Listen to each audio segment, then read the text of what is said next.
SR shopping mall లో shopping చేయండి. ఈ కొత్త సంవత్సరానికి సరికొత్త కలెక్షన్స్ తో మెరిసిపోండి. నాణ్యమైన వస్త్రాలు, నమ్మకమైన ధరలు. SR shopping mall. శివాజీ గారు మాట్లాడిన మాటలు ఒక్కొక్కళ్ళు ఒక్కొక్క అభిప్రాయాన్ని వ్యక్తపరిచారు. కెరియర్ పరంగా నువ్వు తెర మీద వేసుకున్నావు అంటే అది డిమాండ్ చేస్తుంది.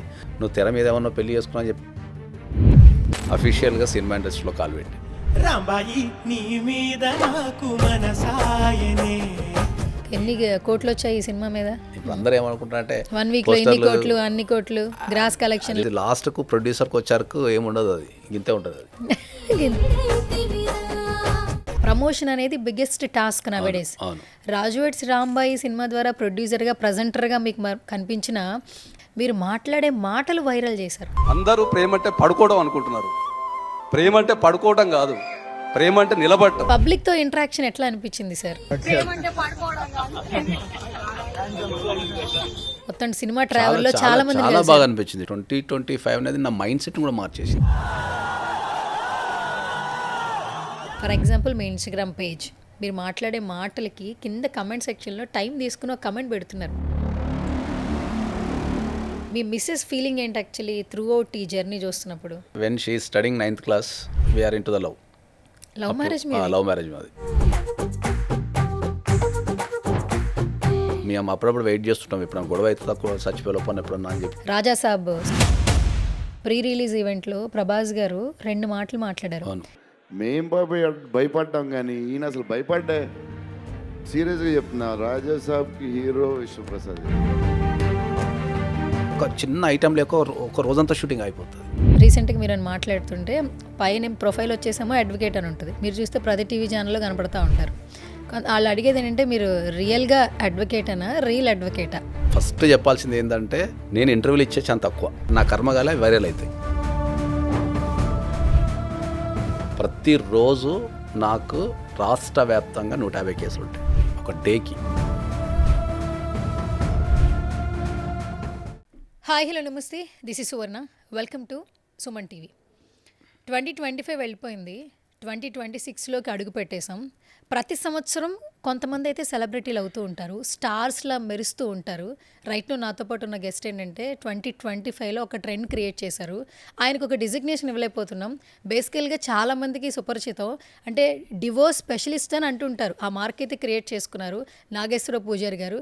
బట్ 2025లో మనకి ప్రొడ్యూసర్గా కనిపిస్తున్నారు, సోషల్ యాక్టివిస్ట్గా కనిపించారు.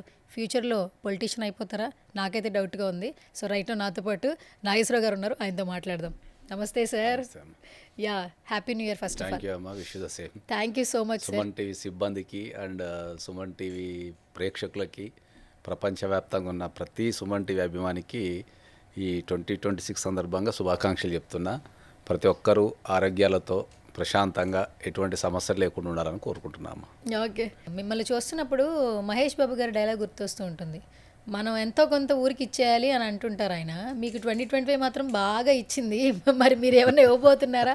అసలు ఏం చేయాలి, మిమ్మల్ని ఎలా పిలవాలి? ఇప్పటి వరకు మాకేంటంటే అడ్వకేట్గా తెలుసు, తర్వాత ఇప్పుడు 2025లో రాజు వెడ్స్ రాంబాయి సినిమాతో ప్రొడ్యూసర్గా మారారు, సోషల్ యాక్టివిస్ట్గా తెలుసు.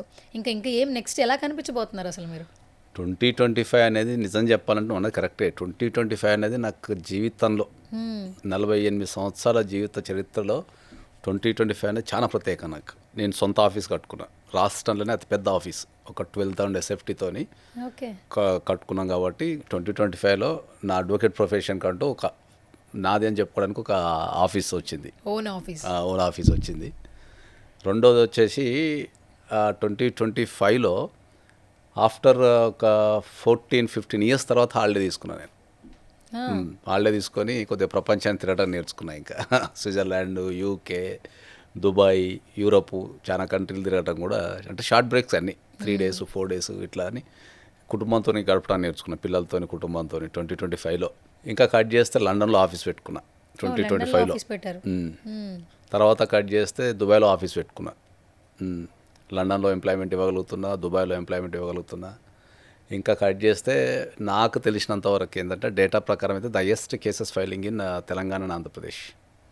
2025లో ఒక మోర్ దెన్ 2500 కేసెస్ ఫైల్ చేసినాం. 2500 కేసెస్ ఒక అడ్వకేట్ లైఫ్లో అంటే అది చాలా కష్టం. వాళ్ళు కొంతమంది అయితే వాళ్ళ ఎంటైర్ లైఫ్లో ఫైల్ చేస్తారు. అట్లాంటిది మనం ఒక 2025లో ఫైల్ చేసినాం. తర్వాత ఇంకా ప్రత్యేకంగా చెప్పాల్సింది ఏంటి అంటే 2025లో అఫీషియల్గా సినిమా ఇండస్ట్రీలో కాలు పెట్టాను. అఫీషియల్గా ఎప్పటి నుంచో 10 ఇయర్స్ నుంచి నాకు సినిమా ఇండస్ట్రీలోకి వెళ్ళాలని ఉండే, కానీ డ్యూ టు ప్రొఫెషన్ పరంగా కుదరలే. నాకు అడ్వకేట్ అనేది మెయిన్ కాబట్టి, కొద్దిగా బిజియెస్ట్ అడ్వకేట్ కూడా కాబట్టి టైం దొరకకపోతుండే. ఈ 2025లో కాల్ అయితే పెట్టడం అంటే నాకు కళ ఒకటి ఉండే అన్నట్టు. మంచి సినిమా తీయాలా, అది బ్లాక్ బాస్టర్ కావాలా అని, ఫస్ట్ సినిమానే బ్లాక్ బాస్టర్ కావాలని ఒక కళ అయితే ఉండే. సో ఈ 2025లో రాజువేడ్స్ రాంబాయ్ ద్వారా ప్రజెంటింగ్ చేయటం ద్వారా దాంట్లో కాలు పెట్టి ఒక బ్లాక్ బాస్టర్ అయితే కొట్టినాం. అది ఎందుకంటే ఆ బ్లాక్ బాస్టర్ నేను ఏంటంటే ఒక బ్లాక్ బాస్టర్ ఎట్లుంటుంది అనేది ఇట్లా నాకు కళ్ళతో స్వయంగా చూసినా కాబట్టి చెప్తున్నాను. అది ఎంత కిక్ ఇస్తుంది, ఎంత పాజిటివ్ ఇస్తుంది అనేది. అంటే చాలామంది సినిమాలు తీస్తారు కానీ అట్లా ఫస్ట్ సినిమా బ్లాక్ బాస్టర్ కావడం అనేది చాలా బ్లెస్సింగ్ కూడా సార్. అవును, చాలా అదృష్టం అది. సో ఆ 2025లో కూడా చాలా మంచి, నా జీవితంలో చాలా వ్యక్తులను సంపాదించుకున్నాను. అవును.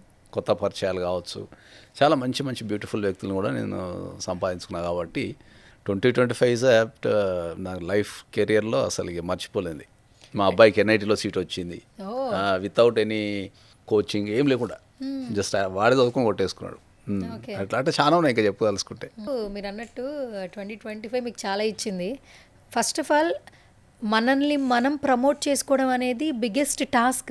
ఇప్పుడు మీరు 100 కోట్లు పెట్టి సినిమా తీశారనుకోండి, సినిమా తీశారని మీకు తెలిస్తే సరిపోదు, జనాలకు తెలియాలి. ప్రమోషన్ అనేది biggest task nowadays. Raju weds Rambai cinema ద్వారా ప్రొడ్యూసర్గా, ప్రజెంటర్గా మీకు కనిపించిన మీరు పబ్లిక్లోకి వెళ్ళారు, ప్రెస్ మీట్లో మాట్లాడారు, మీరు మాట్లాడే మాటలు వైరల్ చేశారు. అంటే జెన్జీ వాళ్ళకు కూడా కనెక్ట్ అయింది. అంటే what is love, what is relationship and cinema మీద మీకున్నటువంటి ఇష్టం కూడా కనిపించింది. పబ్లిక్తో ఇంటరాక్షన్ ఎట్లా అనిపించింది సార్? మొత్తం సినిమా ట్రావెల్లో చాలా మంది చాలా బాగా అనిపించింది. 2025లో నేను అదే చెప్తున్నా కదా, 2025 అనేది నా మైండ్ సెట్ కూడా మార్చేసింది. అంటే 2025 వరకు నా మైండ్ సెట్ ఒక తిరుగు ఉండే, అంటే నేను బతికితే చాలు, నేను మంచుకుంటా చాలు అనే థాట్తోనే ఉంటుండే నేను. 2025లో నేను ఈ ప్రపంచాన్ని తిరగటము, చూడటము, ఇంతమంది వ్యక్తులతో పనిచేయడంతో ఏమనిపించింది అంటే, నేనున్నది సమాజంలో కదా, అంటే సమాజం మంచిగా ఉంటే నేను ఉండాలి కదా, అందరు మంచిగా ఉండాలి కదా అనే ఉద్దేశం అనేది, థాట్ ప్రాసెస్ అనేది 2025 మార్చింది నన్ను. అందుకనే నేను 2025ని నేను ఏం చెప్తున్నా అంటే ఏంటంటే, మీరు చెప్పిన డైలాగే, ఇప్పటివరకు నాకు సమాజం, నేను జీవితంలో ఏది కోరుకుంటే అది ఇచ్చే నాకు సమాజం అన్నీ. ఇంతవరకు నిజం చెప్పాలంటే నా లైఫ్లో 1-2 సందర్భాలు తప్ప ఫెయిల్యూర్ అనేది లేదు. ఎప్పుడు నేను ఫెయిల్యూర్ ఎదుర్కోలే. అది కేసుల పరంగా కావచ్చు, పర్సనల్ లైఫ్లో కావచ్చు, ఇంకా ఏ రకంగా సరే ఫెయిల్యూర్ అనేది ఎప్పుడు నేను చూడలేను లైఫ్లో. సో అందుకనే నేను ఏంటంటే 2025 నుంచి ఇప్పుడు రెస్ట్ ఆఫ్ ద లైఫ్ అనేది కంపల్సరీ సమాజం కోసము, దేశం కోసము 100% నా వంతు కృషి చేయాలా, 100% అనేది నేను గట్టి నిర్ణయించుకున్నా. అంటే అన్నీ చూసేసిన జీవితంలో, పైసలు చూసేసిన, జనాలను చూసేసిన, అన్నీ చూసేసిన కదా, కానీ ఒక వ్యక్తిని కాపాడుకొని వాళ్ళతో ప్రతి ఒక్కరితో మాట్లాడినంత ఆనందం నాకు ఏది ఇస్తాను లేదు అసలు. ఆ కిక్ రావడం లేదు అసలు. వీళ్ళు చూపించే ప్రేమ ఇప్పుడు సినిమా పరంగా అయినా వృత్తిపరంగా అయినా కూడా, నాకు ఎవరో కనెక్షన్ లేని వ్యక్తులు వాళ్ళు చూపించే ప్రేమ అసలు నాకు అప్పుడప్పుడు నాకే అనిపిస్తుంది, అరే వీళ్ళకి నాకు అసలు ఏం సంబంధం లేదు కదా, అయినా కూడా ఇంత ప్రేమ, ఇంత అభిమానం చూపిస్తున్నారు కదా, వీళ్ళ కోసం కదా మనం ఉండాల్సింది అనే ఒక థాట్ ప్రాసెస్ అయితే చేంజ్ అయింది. కాబట్టి నేను ఖచ్చితంగా డిసైడ్ అయింది ఏంటి అంటే, నేను 2026 నుంచి ఖచ్చితంగా సమాజానికి ఉపయోగపడే పనులు, సమాజం బాగుపడటానికి చేసే పనులు అయితే 100% చేస్తా. నేను ఏ రంగంలో ఉన్నా ఆ రంగంలో సంపాదించిన దాంట్లో 50% కంపల్సరీ, నా సంపాదనలో 50% నేను సమాజ శ్రేయస్ కోసం ఖర్చు పెడతా అని చెప్పి డిసైడ్ అయిపోయింది ఆల్రెడీ దానికి సంబంధించి. ఎందుకంటే నాకు పెద్ద ఏం బాధ్యతలు లేవు. నాకు 2 అబ్బాయిలు ఉన్నారు, వాళ్ళు మంచిగా చదువుకుంటున్నారు. ఓకే, నాకు పెద్దగా సంపాదించుకొని మీదేసుకొని పోయేటప్పుడు, ఫైనల్గా పోయేటప్పుడు ఏం తీసుకుపోలేము. బతుకున్నప్పుడు ఒక వ్యక్తిని కాపాడుకోవడం, మనం బతుకున్నప్పుడు ఒక వ్యక్తిని దగ్గర తీర్చుకోవడం, వాని కష్టాన్ని తీర్చడంలో ఉన్నంత సుఖం ఇంకా వేరే దేంట్లో దొరకదు. కాబట్టి డెఫినెట్లీ నేను 2026 నుంచి అయితే సమాజము, భారతదేశం కోసం అయితే ఖచ్చితంగా పోరాడతా. అందరికీ వీలైనంత వరకు, నా సాధ్యమైనంత వరకు సినిమా రంగంలో కానీ, మా అడ్వకేట్ ఫీల్డ్లో కానీ 100% సాయం చేస్తాను అందరికీ, ఎవరికైనా. సార్, సక్సెస్ అనేది చాలా లేట్గా వస్తుంది కొంతమందికి. ఇప్పుడు మీ జర్నీ చూస్తే ఆల్మోస్ట్ చాలా సంవత్సరాల నుంచి మీ ప్రొఫెషన్లో మీరు తెలిసినా కూడా మీకు మంచి పేరు అయితే తీసుకొచ్చి పెట్టింది. For example me Instagram page, మీరు మాట్లాడే మాటలకి కింద కమెంట్ సెక్షన్లో టైం తీసుకుని ఒక కమెంట్ పెడుతున్నారు. అవును దట్టు ఈ జనరేషన్ ఉన్నవాళ్ళు అవును అండ్ ఆల్ టైప్స్ చూస్తున్నారు. బట్ ఈ జెన్జీని మేనేజ్ చేయాలంటే చాలా కష్టం. చాలా కష్టం. మా ఇంట్లో ఇద్దరు జంజీలు ఉన్నారు కదా. సో అలాంటి వాళ్ళు జంజీలు మెయింటైన్ చేయడం చాలా కష్టం. ఎందుకంటే ఇప్పుడు మా ఇంట్లో మా పెద్ద అబ్బాయి మా చిన్నోడు ఇద్దరు జంజీలే కదా. వాళ్ళ మైండ్ సెట్కి నేను వెళ్ళి నేను పని చేయాల్సిన పరిస్థితి ఏర్పడుతుంది. అవును. సో ఇవన్నీ చూస్తున్నప్పుడు ఫ్యామిలీ నుంచి కూడా ఒక డిఫరెంట్ హ్యాపీ ఫీల్ ఉంటుంది. మీ మిస్సెస్ ఫీలింగ్ ఏంటి యాక్చువల్లీ త్రూ అవుట్ ఈ జర్నీ చూస్తున్నప్పుడు? మా మిస్సెస్ గురించి చెప్పాల్సి వచ్చినప్పుడు ఏంటంటే ఆమెకు ఊహ తెలిసినప్పటి నుంచి, అంటే when she studying 9th class we are into the love. Love marriage? Love marriage మాది. ఆమె 9th క్లాస్ ఉన్నప్పుడు మా ఫ్రెండ్షిప్ స్టార్ట్ అయ్యి ఆమె 10th ఇంటర్మీడియట్కి వచ్చినప్పుడు నేను లవ్ ఎక్స్ప్రెస్ చేయడం జరిగింది. అంటే నాకు తెలిసి మా ఇద్దరి సాన్నిహిత్యం 25 to 26 years అయింది కలిసి మేము. ఓకే, అంటే ఆమె నా జీవితంలో ఏమి లేని తన నుంచి, అంటే వీఆర్ వెరీ పూర్ అంటే పూర్ అని కూడా చెప్పలేము, అట్లా అంటే మళ్ళీ హై అని చెప్పలేము. కరెక్ట్ చెప్పాలంటే ఒక middle class family. Father is illiterate and farmer, mother also illiterate. Very కుగ్రామం అది. ఇంకా గట్టిగా చెప్పాలంటే ఇప్పటికి కూడా బస్సు లేదు, ఈ రోజు కూడా బస్సు లేదు. మేము బస్సు ఎక్కాలన్నా కూడా ప్రస్తుతానికి మా మండలానికి పోయి బస్సు ఎక్కాలి. ఇప్పుడంటే మనకు పబ్లిక్ ట్రాన్స్పోర్ట్ వచ్చింది కాబట్టి అందరు బండ్లు, కార్లు, సమ్ ఆటోలు అవి నడుపుకుంటారు కాబట్టి ఉన్నది. అంటే అప్పుడు నా చేతిలో ఏం లేనప్పుడు ఉంది. ఇవాళ కెరీర్ పరంగా, సమాజ పరంగా, కుటుంబ పరంగా అయితే షీఈ్ వెరీ హ్యాపీ. ఎందుకంటే ఆమెకి ఎక్కడ కూడా 1% కూడా ఆమెకి లైఫ్లో డిస్సాటిస్ఫాక్షన్ లేదు. అది 100% చెప్తా. కానీ పర్సనల్ లైఫ్కి వచ్చరికి ఏంటంటే కొద్దిగా ఆమె డిస్సాటిస్ఫాక్షన్ ఉంటుంది. ఏంటంటే టైం అనేది కేటాయించాం కాబట్టి ఆమె డిస్సాటిస్ఫాక్షన్ అనేది 100% ఉంటుంది. అప్పుడప్పుడు వ్యక్తపరుస్తుంటుంది అని చెప్తాం. ఇక కొన్ని జీవితాలు ఇప్పుడు అంటే మా ఒక బ్యూటిఫుల్ ఏంటంటే మా 25 to 26 years లైఫ్లో ఇప్పటిదాకా ఒక గొడవ కాలే. ఇప్పటిదాకా గొడవ అసలు మేము అప్పుడప్పుడు వెయిట్ చేస్తుంటాం. ఎప్పుడన్నా గొడవ అయితే తక్కువ చచ్చిపోయే లోపల ఎప్పుడన్నా అని చెప్పి ఎదురు చూస్తుంటాం. అంటే అంత అండర్స్టాండింగ్ ఉంటుంది. So dissatisfaction is a different thing. గొడవలు ఇవన్నీ డిఫరెంట్ థింగ్ ఉంటాయి కాబట్టి ఆమెకు హైలీ డిస్సాటిస్ఫాక్షన్ ఏంటంటే టైం కేటాయించలేదు అనేది ఒక ఆమెకు డిస్సాటిస్ఫాక్షన్ అనేది ఉంటుంది. సో దానికోసమనే ఇంకా ఇప్పుడు ఈ మధ్యకాలంలో వాళ్ళని వేసుకొని ఇంకా ఫారిన్ కంట్రీస్ తిరగటం అట్లా చేస్తున్నాం కాబట్టి ఇంక చెప్పినాం అప్పుడు. ఎందుకంటే ఇప్పుడు ఫాదర్ ఈజ్ ఇల్లిటరేట్. ఓకే, ఎక్కడో ఒక గ్రామం. మాది మంగపేట మండల్, వరంగల్ డిస్ట్రిక్ట్ మంగపేట మండల్, చెరుపల్లి అనే గ్రామం ఉంటుంది. అక్కడ మాది. ఆ గ్రామానికి ఉన్న గొప్పతనం ఏంటంటే అటు ఖమ్మం డిస్ట్రిక్ట్ కాదు, ఇటు వరంగల్ డిస్ట్రిక్ట్ కాదు, అటు మధ్యప్రదేశ్ కూడా కాదు. అంటే ఈ మూడింటి మధ్యలో ఉంటుంది. గట్టిగా ఎప్పుడన్నా ఒక 5 కిలోమీటర్లు నడిస్తే ఖమ్మం డిస్ట్రిక్ట్కి ఎంటర్ అయిపోతాం. ఒక సైడ్ ఒక 5 కిలోమీటర్లు నడిస్తే ఛత్తీస్గఢ్కి ఎంటర్ అయిపోతాం. ఈ వరంగల్ బార్డర్లు ఉంటుంది. సో దానివల్ల ఏమైందంటే అది డెవలప్మెంట్ కాలే దానివల్ల. సో ఇప్పుడు మా ఫాదర్ సైడ్ అంతా ఇల్లిటరేట్స్ అంతా. అట్లాంటి ఒక కుగ్రామంలో పుట్టి ఇవాళ నేను ప్రపంచం అంతా తిరగగలిగి, ప్రపంచంలో ఎక్కడైనా తిరగగలిగి, ఆఫీసులు పెట్టగలిగి, దగ్గర ఒక 250 మంది కుటుంబాలను ఒంటి చేత్తోనే ఒక 15 సంవత్సరాలు సాధగలిగి, ఓకే, అనుకున్న కారు, అనుకున్న బట్ట, అనుకున్న ఫుడ్డు, పిల్లలకి ఏది కావాలని ఇవ్వగలిగే స్థాయికి ఎదిగిన కాబట్టి ఆమె ఎప్పుడు డిస్సాటిస్ఫాక్షన్. అదే చెప్పినా నేను. ఎందుకంటే ఎవరు సపోర్ట్ లేకుండా ఈ స్థాయికి ఎదగటం అంటే చాలా డెడికేషన్ ఉండాలి. డెడికేషను, ఫ్యాషను, జీవితం మీద ఒక ఆశ. ఓకే, ఇవాళ నేనేం ఫీల్ అవుతా అంటే ఇప్పుడు ఇవాళ నా 2 పిల్లలు ఉన్నారు కదా, వాళ్ళు ఇవాళ ప్రపంచంలో ఏది అనుకుంటే ఒక నిమిషంలో చేయగలుగుతారు. ఏది అనుకున్నా because of you. That's why I'm telling. నాకు అప్పుడు ఆపర్చునిటీ లేదు. నా చిన్నప్పుడు చదువుకునేటప్పుడు ఒక మంచి బట్టలు వేసుకోవాలని కోరుకుంటుండే. So I cannot wear. ఎందుకంటే ఫాదర్ ఈజ్ ఇల్లిటరేట్. వాళ్ళకి బట్టలు వేసుకోవడం తెలుసు కానీ దాంట్లో ఉన్న క్వాలిటీ లేకపోతే టాప్ మోస్ట్ బ్రాండ్స్ వేసుకోవడం తెలియదు కదా. ఇలా అప్పుడు నా చిన్నప్పుడు నేను కుమార్ షర్ట్స్ అని ఉంటుండే షాప్స్. అవి ఎంత 50 రూపాయలు 60 రూపాయలు షర్ట్స్. అవి అప్పుడు ఆఫర్లు అన్నాడు 100 రూపాయలకు 3 షర్ట్స్ అని ఉంటుండే చిన్నప్పుడు. చాలా ఫేమస్ అవి. K700 అని అట్లా మన హైదరాబాద్ షాప్స్ ఉంటుండే గల్లీకి. అంటే అది మిడిల్ క్లాస్ పీపుల్కి, మధ్య తరగతి కంటే బిలో ఉండేటోళ్ళకి అవి అప్పుడు బ్రాండ్. అవి కుమార్ టీ షర్ట్స్ చాలా బ్రాండ్ అవి. అప్పుడు పూర్ పీపుల్, మధ్యతరగతి పీపుల్ చాలా కొంటుండే అప్పుడు. ఇప్పుడు అంటే కాలక్రమేణా అవి మాయమైపోయినాయి. కానీ ఓకే, ఇవాళ మా పిల్లలు ప్రపంచంలో ఏదైనా కూడా చేయగలుగుతారు. ఇప్పుడు ఒక సినిమా ఇండస్ట్రీలో సినిమా చూడటం వచ్చినప్పుడు గొప్ప. నాకు సినిమా చూడటం ఇప్పుడు ఒక సినిమా తీయగలుగుతా. కావాలంటే ఇప్పుడు మా అబ్బాయిలు ఏదైనా వచ్చి డాడీ నేను హీరోగా నటిస్తాడు అనుకో, నాకు కేక్ ఒక అది. ఎందుకంటే నాకు ఇండస్ట్రీలో ఉన్న పరిచయాలకి నాకు పెద్ద డైరెక్టర్లు, పెద్ద ప్రొడ్యూసర్లు, పెద్ద వాళ్ళు అంతా పరిచయాలు కాబట్టి నేను సరదాగా ఉట్టిగా మా అబ్బాయి హీరో అవుతాడంటే కూడా వాళ్ళు ఇమ్మీడియట్లీ సినిమా తీయగలిగేంత. అంటే బయట వ్యక్తులకి ఒక సినిమా హీరో కావాలి అనుకుంటే వాడు ఒక లైఫ్ అంతా స్ట్రగుల్ అవుతాడు. కానీ నేను లాంచింగ్ ఒకవేళ అంటే వాళ్ళు రారు 100% సినిమా ఇండస్ట్రీకి, బోత్ ఆర్ నాట్ ఇంట్రెస్టెడ్. కానీ చెప్తున్నా నేను, అంటే వాడు ఉట్టే సరదా కన్నా కూడా తీసుకో సినిమానే. లాలో ఇప్పుడు మా చిన్న అబ్బాయి లా చేస్తా అంటాడు, జనరల్గా చెప్తున్నా. ఓకే, నెక్స్ట్ నా లెగసీ తీసుకుంటా అని చెప్పిండు. సరే తీసుకో అని చెప్పినాం. నేను చెప్పిన ఏంది, నేను కమర్షియల్ అడ్వకేట్ కొండే నేను, కాబట్టి నువ్వు దేశానికి సేవ చేయి, ఎందుకంటే నీకు కావాల్సినంత నేను సంపాదించి పెట్టేసిన. ఫ్రీ సర్వీస్ ఇవ్వు, మంచి సర్వీస్ ఇవ్వు, దేశం కోసము ప్రజల కోసం కొట్లాడమని చెప్పినాం. ఇప్పుడు యూకేలో ఎల్ఎల్బీ చేస్తా అంటున్నాడు, గ్రాడ్యుయేషన్. సో ఇప్పుడు 1 నిమిషం పని అది నాకు. మొన్న అనుకుంటే వీసా కొట్టి ఇచ్చేసిన 2 నిమిషాల్లో అయిపోయింది. ఇప్పుడు యూకేలో ఎల్ఎల్బీ చేసిన అనుకుందాం సపోజ్, అక్కడ ఆఫీస్ కూడా ఉంది. ఒకవేళ అక్కడ పని చేయాలి కూడా అక్కడ పని చేస్తాడు, ఇండియాకి వస్తే ఇక్కడ పని చేస్తాడు. అంటే పిల్లల్ని ఆ స్థాయిలోకి, అంటే వాళ్ళు మా పిల్లలు కానీ నా భార్య కానీ ఏదన్నా వాళ్ళు మనసులో అనుకుంటే దానికోసం వెయిట్ చేయొద్దు ఎప్పుడు అనే ఉద్దేశంతో వీళ్ళ వల్ల కష్టపడాల్సి వచ్చింది. ఒక 15-20 సంవత్సరాలు నాన్ స్టాప్గా కష్టపడాల్సి వచ్చింది. ఓకే సార్, ప్రొఫెషన్ వచ్చి లా అంటే అడ్వకేట్ ప్రొఫెషన్లో ఏంటంటే చాలా టఫెస్ట్ టాస్క్లు ఉంటాయి. ఫోన్ కాల్స్, వాళ్ళు వచ్చి మాట్లాడతారు, వాళ్ళ కేసు గురించి వింటూ ఉండాలి, అది మళ్ళీ ఫైనల్ హియరింగ్ వచ్చే వరకు మనం ఒక బాధ్యత.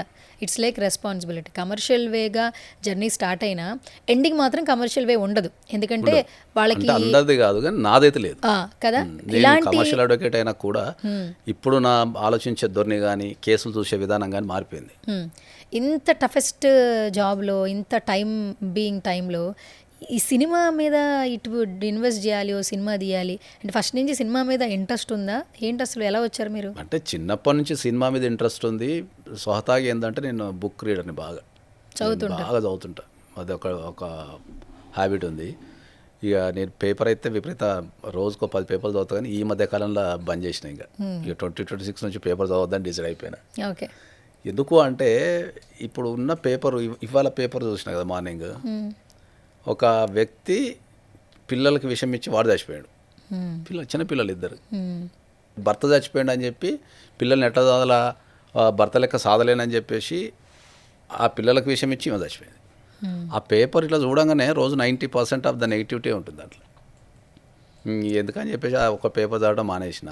చిన్నప్పటి నుంచి సినిమా అనేది ఇంట్రెస్ట్, కథలు చదవటం రాయటం ఇంట్రెస్ట్ కాబట్టి దానికి వచ్చినాము. రెండోది ప్రొడక్షన్కి వచ్చినప్పుడు ఏమవుతుంది ఏంటంటే ప్రొడ్యూసర్ కింద మనకు పెద్దగా పని ఏమి ఉండదు, డబ్బులు పెట్టాలి కానీ ఆ కథ నమ్మాలి కదా సార్. ఒకవేళ అదే చెప్తున్నా మీకు అందరికీ, అదే చెప్తున్నా. ఇవాళ చాలా మంది ఇలా విషయం చెప్తాను. ఇప్పుడు నేను ఒక సినిమా ప్రొడ్యూస్ చేస్తా అంటే అందరు డబ్బులు పోతాయి అని చెప్తున్నారు. ఓకే, అందరూ డబ్బులు పోతే జాగ్రత్త, నీకేం పని లేదా, నువ్వు ఎందుకు సినిమాలు తీస్తున్నావు అని చెప్తున్నారు ప్రతి ఒక్కరు. నాకు ఎవ్వరు కూడా నువ్వు సినిమా తీయి అన్నది ఎవ్వరు కూడా, నేను ఎవరితోనన్నా సరదా కన్నా సినిమా తీస్తానంటే డబ్బులు పోతాయి, సంపాదించుకున్న దాంట్లో పెట్టి నీ డబ్బులు పోతాయి, ఎందుకు చేస్తున్నావు అని అడుగుతున్నారు నన్ను. ఏం పని లేనట్టు, దానికి పిచ్చి లేసినట్టుంది అనే పదాలు వాడుతున్నారు. ఓకే, ఫస్ట్ నేను అందరికి చెప్పేది ఏంటి అంటే సినిమా అనేది డబ్బులు సంపాదించుకోవడానికి కాదు. సినిమా తీసేటోళ్ళు కూడా అదే చెప్తున్నాను. ఇప్పుడు ఒకవేళ డబ్బులే సంపాదించాలనుకుంటే నా లా ప్రొఫెషన్లోనే నాకు సచ్చినంత పైసలు వస్తాయి. దాని తర్వాత రియల్ ఎస్టేట్లో భూములు కొనుక్కోవచ్చు, లేకపోతే ఇంకోటి XYZ కొనుక్కొని సంపాదించవచ్చు. లేకపోతే ఈ సినిమా తీసే పైసలు తీసుకెళ్ళి బ్యాంకులో వేసుకుంటే నెలకి ఇంట్రెస్ట్ కూడా వస్తుంది. సినిమా అనేది డబ్బు సంపాదించడానికి కాదు. ఫస్ట్ సినిమా అనేది ఒక మంచి కథని కొన్ని కోట్ల మంది హృదయాలకు వాళ్ళని కదిలించడానికి ఇచ్చే ఒక ఆయుధం కింద నేను ఫీల్ అవుతుందాన్ని. అదొక అనుభూతి అంతే. పైసలు సంపాదించాలనుకుంటే 100 ఫీల్డ్స్ ఉన్నాయి. సినిమా అనేది కనుక నిజంగా పైసలు సంపాదించేటట్టుంటే సినిమా ఇండస్ట్రీలో ఉన్న వాళ్ళందరూ పైసలు సంపాదించాలి. చాలా సినిమాలు పోతాయి, పెద్ద పెద్ద ప్రొడ్యూసర్లు అయ్యి పెద్ద పెద్ద బ్యానర్ల సినిమాలు కూడా ఆడవు కొన్ని సందర్భాలలో. మరి వాళ్ళకి అంత ఎక్స్పీరియన్స్ ఉంది, మరి వాళ్ళకు కొన్ని 100 సంవత్సరాలు ఉండి 100 సినిమాలు తీసి ఇవన్నీ చేసిన వ్యక్తులకు మరి వాళ్ళు ఎందుకు ఫీల్ అవుతున్నారు? కాబట్టి సినిమా అనేది డబ్బుకు సంబంధించింది కాదు. మీరు చెప్పేదానికి ఖచ్చితంగా అగ్రి చేయాలి సార్, ఎందుకంటే చాలా మంచి పాయింట్ చెప్పారు. అంటే ఎవరు తెలియదు, ఒక్క సినిమా తీసిన ఒక ప్రొడ్యూసర్గా ఆ ప్రొడ్యూసర్ ప్యాషన్ ఏంటో బాగా చెప్పారు. రీసెంట్గా ఒక ఎగ్జాంపుల్, రాజాసాబ్ సినిమా వస్తుంది. ప్రీ రిలీజ్ ఈవెంట్లో ప్రభాస్ గారు 2 మాటలు మాట్లాడారు. టీజీ విశ్వప్రసాద్ గారు ఈ సినిమా కోసం ప్రాణం పెట్టేశాడు. సినిమా మేకింగ్ చాలా కష్టం, చాలామంది తెలియదు. సినిమా మేకింగ్ ఎంత కష్టం అంటే సినిమా స్టార్స్ అందరు సినిమా స్టార్స్ కానీ టెక్నీషియన్స్ కానీ ఎందుకు అతిగా మాట్లాడతారు అనేది చాలామందికి, అంటే అతిగా అంటే ఈ ప్రీ రిలీజ్ ఈవెంట్లో కావచ్చు, లేకపోతే జనరల్ ఇంటర్వ్యూలలో కావచ్చు, కొన్ని చెప్తే అవి మనకు కూడా అదేదో అనిపిస్తుంటుంది, చూసేటోళ్ళకి కూడా అంత వెరైటీగా అనిపిస్తుంటుంది. ఎందుకు వాళ్ళు అట్లా బిహేవ్ చేస్తారంటే ఏంటంటే ఆ మేకింగ్ అనేది చాలా కష్టం. సినిమా మేకింగ్ నేను చెప్తున్నా కదా, ప్రపంచంలో నేను లానే చాలా కష్టం అనుకున్నా. దానికంటే కష్టం సినిమా తీయడం, చాలా కష్టం. ఒక 200 మంది యూనిట్ ఉంటారు, వాళ్ళ మూడ్స్ ఉంటాయి, ఆర్టిస్టులు ఉంటారు. ఓకే, రోజుకు ఒక పెళ్లి ఖర్చు పెట్టినట్టు యావరేజ్గా 10 to 15 lakhs అట్లా రోజుకు ఒక 10 to 15 lakhs అలా ఖర్చు పెట్టాలి. అట్లా ఒక్కొక్కసారి ఒక చిన్న ఐటెం లేక ఒక రోజంతా షూటింగ్ అయిపోతుంది.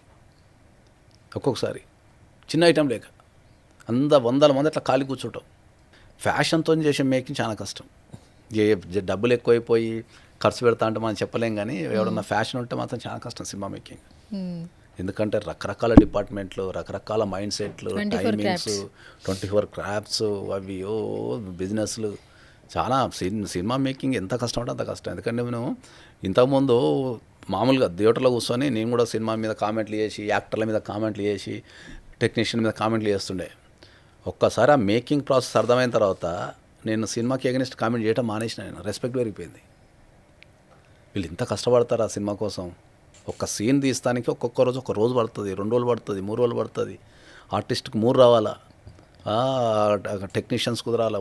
అసలు చాలా కష్టం మేకింగ్. అందుకే ఆ సక్సెస్ని అంత పిచ్చి పట్టినట్టు ఎంజాయ్ చేస్తారు దాన్ని. ఎందుకంటే అది అసలు వాళ్ళకు కళ లెక్క ఉంటుంది సక్సెస్ అనేది. అరే నేను తీసిన సినిమానే ఇది ఇంత సక్సెస్ అయింది అనేది వాళ్ళు తట్టుకోలేరు. అట్లా అండ్ మీరైతే ఆ సక్సెస్ని ఎంజాయ్ చేశారు. రాజు వెడ్స్ రాంబాయ్ ఫుల్ఫిల్ అయిపోయింది యాక్చువల్లీ. నాకున్న కోరిక ఏంటంటే ఇండస్ట్రీలో నా కాలు పడినప్పుడు, బన్నీవాస్ గారు చెప్పారు కదా ఇండస్ట్రీలో నా కాలు పడ్డప్పుడు నాకు బ్లాక్ బాస్టర్ ఉండాలని కోరుకున్నాను నేను మనస్ఫూర్తిగా. అదృష్టానికి భగవంతుడు ఏంటంటే మనకు బ్లాక్ బాస్టర్, మంచి బ్లాక్ బాస్టర్, ఇంకంటే లైఫ్ టైం గుర్తుండిపోయే బ్లాక్ బాస్టర్. ఏంటి సార్ ఎన్ని కోట్లు వచ్చాయి ఈ సినిమా మీద? ఎన్ని కోట్లు వచ్చినా పైసలు రావు, చాలా మందికి తెలియదు ఇది. ఎన్ని కోట్లు వచ్చినా కూడా పైసలు రావు. అదే చెప్తున్నా. ఇప్పుడు మేకింగ్ అనేది అందుకే చెప్తున్నా, పోస్టర్ మీద వేసే లెక్కలు వేరు, ఒరిజినల్గా వచ్చేటి వేరు. నిజమా? చాలా వేరు. అది చాలా మంది తెలియదు. అది ఇప్పుడు అందరూ ఏమనుకుంటారంటే 1 weekలో ఇన్ని కోట్లు అన్ని కోట్లు గ్రాస్ కలెక్షన్. వాస్తవం చెప్పాలంటే ఏంటంటే వచ్చేటి వాస్తవమే ఉండొచ్చు. ఇప్పుడు మా పోస్టర్లు అయితే మేము ఏదైతే రిలీజ్ చేసినామో అది 100% వాస్తవమే. ఓకే, కాకపోతే ఏంటంటే అది లాస్ట్కు ప్రొడ్యూసర్కి వచ్చారకు ఏముండదు, అది ఇంతే ఉంటుంది. అది ట్యాక్సులు పోయి, డిస్ట్రిబ్యూషన్స్ ఛార్జెస్ పోయి, అవి పోయి, ఇవి పోయి, ఎక్స్పెన్సెస్ పోయి, ఇవన్నీ తీసేస్తే ఏం రాదు ఫైనల్గా. మళ్ళీ ఇన్కమ్ ట్యాక్స్ కట్టారు గాడికి వస్తుంది. ఇక చెప్పుకుంటే అందరు ఇచ్చేది వద్దని చెప్పేసి 10 కోట్లు వచ్చినాయి, 10 కోట్లు నాయని చెప్పుకుంటారు. అట్లా అంతే. ప్రతిదీ లెక్కే ఉంటుంది అక్కడ. ఇక వేరే దగ్గరన్నా మనం ఏదైనా చేయొచ్చు, కానీ కలెక్షన్స్లో మనం మోసం చేయడానికి ఏమి ఉండదు. ఇప్పుడు అంతా ఆన్లైన్ అయిపోయినాయి. బుక్ బై షోకి వెళ్తారు, బుక్ చేసుకుంటారు, అంతా ఆన్లైన్ పేమెంట్స్ ఉన్నాయి. టికెట్ కొనటం అనేది, ఇట్లా పోయి మనం కౌంటర్లో టికెట్ కొనడం అనేది చాలా తగ్గిపోయింది. అసలు నాకు తెలిసి లేదు, అసలు మనీ ఎవరు క్యారీ చేయట్లేదు సార్. అదే అంటున్నా నేను. ఇంతకుముందు అన్నా కనీసం టికెట్లు కొని చేతులు వేసుకొని 100 టికెట్లు అమ్మి లేసారు, ఒక 50 అమ్మినామని చెప్పుకుంటానేమో. ఇప్పుడు అది కూడా లేదు. నీకు ఎవరి కారు ఇండివిజువల్ టికెట్ కొనేసుకున్నప్పుడు అది ఆన్లైన్ పేమెంట్ అయిపోతుంది, లెక్క అంతా అనేది దొరుకుతుంది మీకు మ్యాక్సిమం. కానీ మీరు సోషల్ సర్వీస్ గురించి వీటి గురించి మాట్లాడతారు కాబట్టి ఒక క్వశ్చన్ అడగాలంది. ప్రతి ఒక్కరికి సినిమా అంటేనే ఒక కంప్లైంట్ వస్తుంది సార్ నవేడేస్. సింగిల్ థియేటర్స్ తీసేసేయండి, మల్టీప్లెక్స్లో ఒక ఫ్యామిలీ వారానికి ఒక సినిమాకి వెళ్ళాలంటే మినిమం 3,000-4,000 ఖర్చు పెట్టాల్సి వస్తుంది. టికెట్స్ రేట్స్ ఎక్కువ పెంచారు. 250 అంటే 200 నుంచి 250 ఉంటున్నాయి. దట్టు టికెట్ రేట్ పక్కన పెడితే ఒక పాప్కార్న్ కొనాలంటే 500 రూపీస్. రీసెంట్గా ఒక సెలబ్రిటీ తేజ గారు చెప్పారు, నేను సినిమాకి వెళ్తే కంపల్సరీ పాప్కార్న్ తింటా, పాప్కార్న్ తినకుండా నేను సినిమా చూడను. 500 రూపాయలు నేను పాప్కార్న్ పెట్టి, ఇంకా 200 రూపాయలు టికెట్ పెట్టి, 700 రూపాయలు నేనే ఇన్ని సినిమాలు తీసి నేనే ఖర్చు పెట్టాల్సి వస్తుంది. పబ్లిక్ వాళ్ళు సంపాదించే సంపాదనలో సినిమా కోసం ఎందుకు అంత ఎఫర్ట్ చేస్తారంటున్నారు. ఈ టాపిక్ గురించి మీరేం మాట్లాడతారు? ఇప్పుడు దాని గురించి మనం ఏం చేసినాం ఏంటంటే, ఇప్పుడు మీరు అన్నది 100% కరెక్టే. ఎందుకంటే ఇప్పుడు బీయింగ్ ఏ అడ్వకేట్ కావచ్చు, యాజ్ ఏ కామన్ మ్యాన్ కావచ్చు, ఇప్పుడు పాప్కార్న్ రేట్ అయితే విపరీతంగా ఉంది. సినిమా రేట్లు కూడా కొద్దిగా ఉన్నమాట వాస్తవమే. సినిమాలు ప్రజల నుంచి దూరం కావటం అనేది కూడా వాస్తవమే. ఓకే, ఎందుకంటే డ్యూ టు రేట్స్ కావచ్చు, ఇంకా సమ్ ఇష్యూస్ ఏమైనా ఉన్నా కూడా, కంటెంట్ కూడా ఒక పాయింట్. అందుకనే ఏం చేసినాం మేము అంటే, సినిమా రేట్లు అన్నీ పెంచుకుంటూ పోతుంటే రాజు వెడ్స్ రాంబాయ్కి ఫస్ట్ టైము మేము 99 రూపీస్ అనేది అనౌన్స్మెంట్ చేయడం జరిగింది.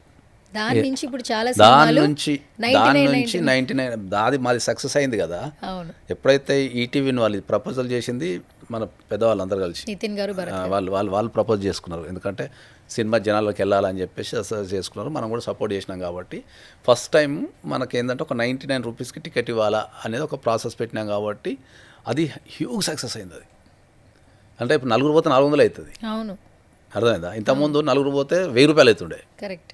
ఇంతకుముందు నలుగురు పోతే 1000 రూపాయలు టికెట్ అవుతుండే, 250 ఇంటూ 4 1000 రూపాయలు అవుతుండే. మళ్ళీ మీరు అన్నట్టు 500 1000 రూపాయలు వాళ్ళకి పాప్కార్న్ ఇవన్నీ అవుతుండే. Correct sir. ఇప్పుడు ఏమవుతుంది, ఆ 1000 రూపాయల ఖర్చుతోనే 4 టికెట్లు కొనుక్కుంటున్నావు, 600 పెట్టి మళ్ళీ నువ్వు పాప్కార్న్ గిప్కార్న్ ఏదో చేస్తున్నావు. సో అది బాగా సక్సెస్ అయిన తర్వాత నెక్స్ట్ వచ్చిన రిలీజ్ అయిన మూవీస్ అన్నీ అవే ఫాలో అవుతున్నాయి. సుజాత గారు, చిన్న సినిమాలన్నీ అవే ఫాలో అవుతున్నాయి. అవి ఫాలో కావడం ద్వారా కంటెంట్ బాగుండడం ద్వారా ఈ మధ్యకాలంలో మా రాజు వెడ్స్ రాంబాయ్ రిలీజ్ అయిన తర్వాత రిలీజ్ అయిన చాలా చిన్న సినిమాలు సక్సెస్ సాధించినాయి చాలా. అండ్ పబ్లిక్ నుంచి కూడా ఒక పాజిటివ్ కమెంట్ ఏమొచ్చిందంటే, కోట్లలో సినిమాలు తీస్తున్నామని ప్రొడ్యూసర్లు యాక్టర్లు చెప్తున్నారు, కోట్లలో తీకండి, నార్మల్గా తీయండి, మేము వచ్చి సినిమా చూస్తాం థియేటర్కి వచ్చి.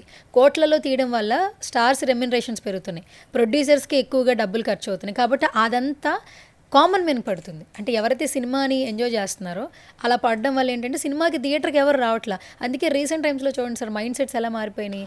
ఐబొమ్మ రవిని సపోర్ట్ చేసి వీడియోస్ పెడుతున్నారు. ఫీమేల్స్ ఇంట్లో వంట చేసుకునే ఆడవాళ్ళు ఐబొమ్మ రవిని సపోర్ట్ చేస్తున్నారు. అది క్రైమ్ అని తెలుసు. ఒక ప్రొడ్యూసర్ చచ్చిపోతున్నాడు, డైరెక్టర్ ఇబ్బంది అవుతుంది, 24 క్రాఫ్ట్స్లో వాళ్ళందరూ ఇబ్బంది పడుతున్నారు. కానీ రవిని అరెస్ట్ చేసిన తర్వాత అతను చేసింది మంచి పనే, మేము అన్ని సినిమాలకి వెళ్ళలేం కాబట్టి ఇంట్లో కూర్చొని సినిమా చూస్తున్నామని పాజిటివ్ వీడియోలు పెట్టారు. అవును, నేను చాలా మొత్తం సోషల్ మీడియాలో రెగ్యులర్గా ఉంటా కాబట్టి ఐబొమ్మ రవికి చాలా మద్దతు ఉంది ఇది సమాజం నుంచి. ఈవెన్ దో మీరు అన్నట్టు చేస్తున్నది క్రైమ్ అని తెలిసి కూడా, అతను చేసింది క్రైమ్ అని తెలుసు, వీళ్ళు చేస్తున్నది క్రైమ్ అని తెలిసి కూడా ఇద్దరు కలిసి సమాజంలో ఒక పాజిటివ్నెస్ అయితే క్రియేట్ చేసిండ్రు. కాకపోతే ఏమైందంటే దీంట్లో అందరికి అర్థం కాని విషయం ఏంటంటే సినిమా మేకింగ్ ఎవ్వరు కూడా ఖర్చు పెట్టాలనుకోరు, ఎవరు కూడా ఎక్కువ డబ్బులు ఖర్చు పెట్టాలనుకోరు, ఎవ్వరు కూడా, ఏ ప్రొడ్యూసర్ అనుకోడు. ఎవరైనా కూడా తక్కువ సినిమా తీసి ఎక్కువ ప్రాఫిట్ సంపాదించాలా, క్రేజ్ తెచ్చుకోవాలనుకుంటారు దీంట్లో. ఓకే, కానీ వచ్చరికి ఏమవుతుంది ఏంటంటే ఇప్పుడు మారుతున్న టెక్నాలజీ కావచ్చు, సినిమా అనేది ఒక 24 డిపార్ట్మెంట్ల అది, వీటిని మనం కంట్రోల్ చేయలేము, అనుకుంటాం కానీ కంట్రోల్ చేయలేము. ఎవరి డిమాండ్ వాళ్ళకే ఉంటుంది. 24 డిపార్ట్మెంట్ల డిమాండ్ని ఒక దగ్గర చేర్చి సినిమా తీసారుకు వాసిపోతుంది. సో నువ్వు స్టార్ హీరోతో మేకింగ్ చేయాలనుకో, నీకు ఆ క్రౌడ్ పుల్లింగ్ ఉంటుంది కాబట్టి సినిమా హిట్ అయితే ఎక్కడికి వెళ్ళిపోతుంది కాబట్టి ఆ స్టార్ హీరోకి అంత ఇస్తానికి ప్రొడ్యూసర్ సిద్ధపడతాడు. That is the problem. Okay, తర్వాత మనము ఒక డైరెక్టర్ దగ్గరికి పోతాం, ఆయన ఇంత డిమాండ్ చేస్తాడు. అట్లా ఎవరి డిమాండ్ అంటే ఈ 24 క్రాఫ్ట్స్లో ఒక కెమెరామెన్ దగ్గరికి పోతాం, వాళ్ళ డిమాండ్ వేరే ఉంటుంది.